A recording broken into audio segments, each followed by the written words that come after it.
Okay, when I always say that I want somebody to get unalive, that's important in the episode. I wasn't expecting it, and I'm still sad to see Monet slash Mary J. Blige gone. She went out good though, and I guess that's what they usually say. You better go out on top. I know she's gonna be writing a lot of stuff and producing a lot of stuff behind the scenes with 50. So she is gone, but she is still around. But we got to talk about this because I thoroughly enjoyed it. While it was a little cheesy at some points, the shootout scenes and stuff like that, I was like, it was still a good episode. A lot of stuff happens. The gang is in school. Like they all end up in the same class, even though some of them can't stand each other. Diana can't study.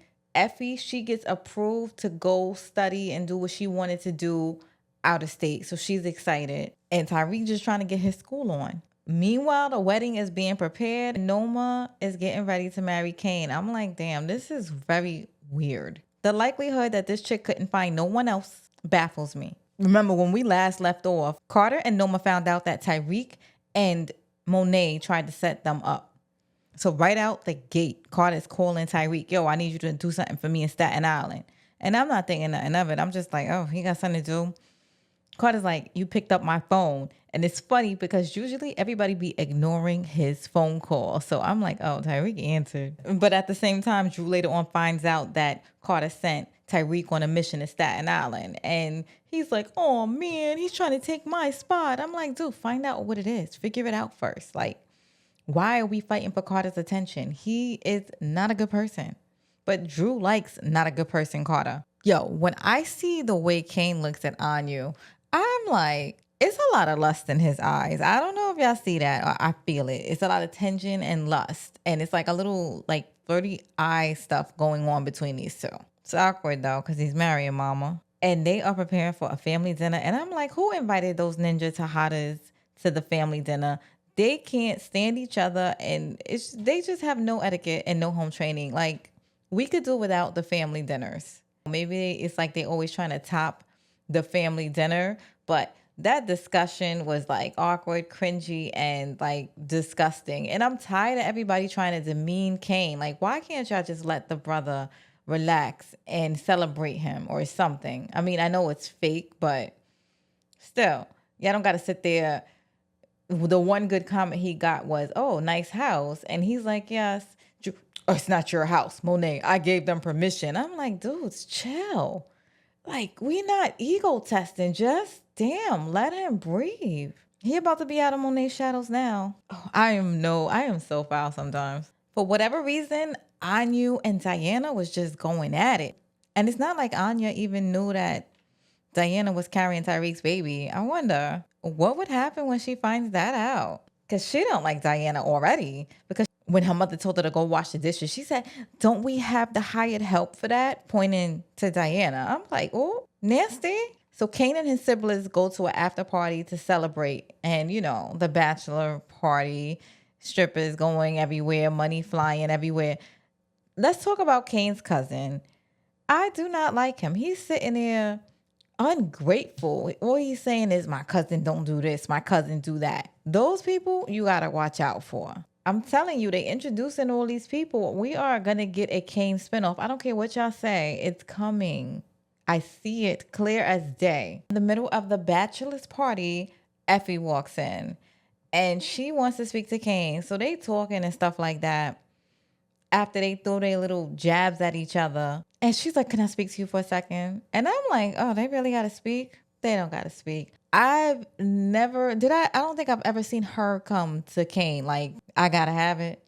And, at the end, they pillow talking about her moving and why is he marrying Noma. It's like, dude, we know why he's marrying Noma. But, I guess she just wants to hear it, make herself feel better. Meanwhile, Noma and Davis is getting it in, and yeah, Noma wanted to smack Davis around and be aggressive with him, but she put it on him, and Kane was making love to Effie.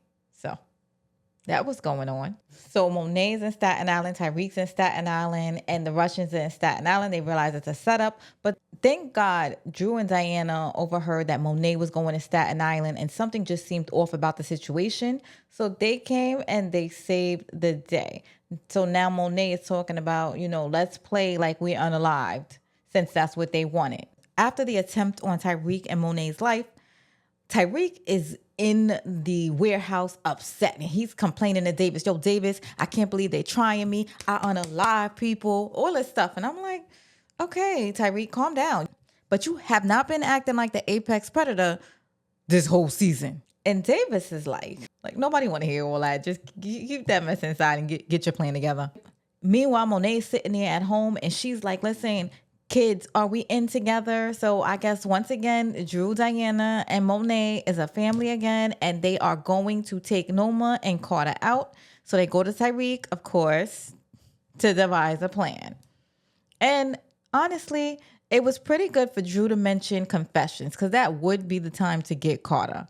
I think that was perfect. However, it did not go good because Tyreek was thrown off when he gets there, to set Carter up and stuff like that. He gets the drop on Carter. However, Carter, being quick, was like, oh, your whole unalive scene, I got that footage. Threw Tyreek so far off that he was able to knock Tyrese down. And there they go, rumbling and stuff like that. Carter gets the drop on Tyreek and he whisked Tyreek away. Like, listen, you going in now. Okay, Apex Predator. Brayden, it's like, Brayden, first of all, he had his nose candy in. So he is on Beam Me Up Scotty and he's driving that car. And I'm like in my head, Effie, you really gonna let him drive? I would be terrified. And yeah, he almost took everybody up with that car ride. But I guess it was needed because if not, then Tyreek would have been in that precinct or not precinct. Because if it's up to Carter, that's where Carter went wrong. He should have just took him out himself. And Carter's usually good at doing that. Why didn't you do that this time? It seemed to me like Carter's the apex predator. He's like a hybrid cop/criminal. He's a mess. So now Noma is at the wedding because Carter calls and he's like, yo, they alive. Expect them. So Noma is like, all right, Diana up in here. Who else was in there? His cousins was in there. King's family was in there. Noma, she's going to say, love, are you with me or Monet? And he was like, I ain't answering that question. That's a stupid question because in my mind, King never left mommy. Like, his loyalty was always to his mother. I don't know why they thought he was switching sides at some point. It was weird. He's pissed off at her, but come on. He's a mama's boy. Like, he will unalive for his mother. Like, that's just the way Kane get down. Poor Kane. Anyway, she sits there and they notice that his tempo's about to change. So the brother's like, change the music. And they get that dancing music. And the brother takes the dollar bill and puts it on Kane's forehead so rude. I was like, that make you want to slap the hell out of somebody. Like, what? Where did that come from? And why would you do that to me? Don't touch my face. That is the ultimate disrespect. Other than trying to unalive your mother, right? Like, dude, you tried to unalive his mother. And like, I don't know what you were thinking. Like, that's what I'm saying. That's the only person you could have chose to marry. That process don't even seem right. So now Monet is like, yo, we got to go up in there because my son they go in there blazing. Ironically, they played a Tupac song. I should have known something was coming. And they had this, she gets there just in time to hear Noma telling Kane, don't choose your mother. And he's expressing why he chooses his mother. And it was all sentimental. And I was like, oh, I'm a softie. I'm a big softie at heart. And yeah, it went left. Fires blazing. Monet was like, I got to come out of cover because she about to take out my son. And she made the decision. She let them take her out so she can protect her son. Very good ending. It was cheesy because, it was like all fakey, but it was I still was like, oh my God. So you got one out of me. I got to shout out Monet. Like, Mary J. Blige was always everything to me when I was growing up. That was my era, real love and all that. So I am sad to see Mary go. Anyway, how do y'all feel about this? Now, I think that Kane is going to be a completely different person now because y'all never seen Unhinged Kane. Kane's life was his mother. So now you are about to see him be his own man.